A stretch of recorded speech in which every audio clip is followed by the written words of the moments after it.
আমরা কি করি? আমরা আপনার কলার দলে আইব অনেক হ্যালো, হ্যাঁ বন্দুক লইব। আমার বন্দুক কোথায়?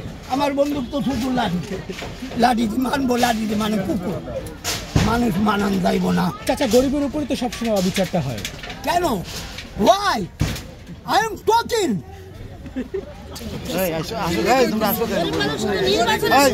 আমি নিজে জিজ্ঞেস করি সেই দুর্নীতি কেন কেন হবে? আমরা টাকা দিতে পারি না বুঝা, খুশি করতে পারি না বুঝা।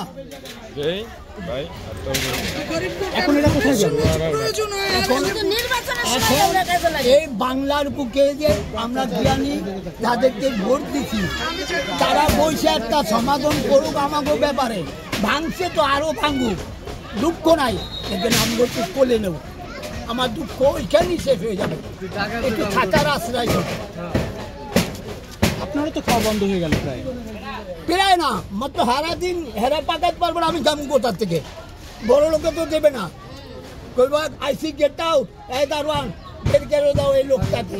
আমার দিলে রিক্সাওয়ালারা দেয়, এই গরিবে দেয়, কম পয়সা যারা কামায় তারাই দেয় আমারে, বড় লোকে দেয় না। আমি কাঁদতেছি না, অভিনয় করতেছি না, সত্যিকার হৃদয় ভাইটা যায়। ভাঙ্গা মসজিদে থাকি, ভাঙ্গা ঘর, ভাঙ্গা মন, আমি ভাঙ্গা মানুষ।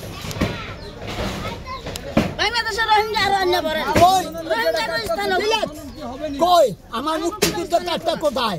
কই বৃদ্ধ ভাতা কোথায়? অসহায় ভাতাটা কোথায়? মানির কাছে দালালি দিতে পারি নাই বলে মুক্তিযোদ্ধার কার্ডটাও পাই নাই। আমি যদি একটা মুক্তিযোদ্ধার প্রশ্ন করি,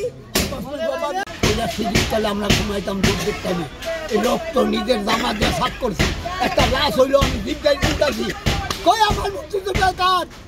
আজকাল তো মুক্তিযোদ্ধার 5টা প্রশ্ন করুন, প্রশ্নের জবাব দিতে পারে আর আইডেন্টি কার্ডটা রাখুন, নাহলে ফায়দা চালাই দেবো। আমার জীব ক্ষমতা আছে। বর্তমানে তো অনেক যারা মুক্তিযুদ্ধ করে নাই তারাও হচ্ছে কার্ড পেয়েছে, সহযোগিতা করছে। মুক্তিযুদ্ধ আলাদা, সহযোগিতা আলাদা। সহযোগিতা ছিলাম আমি, ভুল মুক্তিযোদ্ধা ছিলাম না।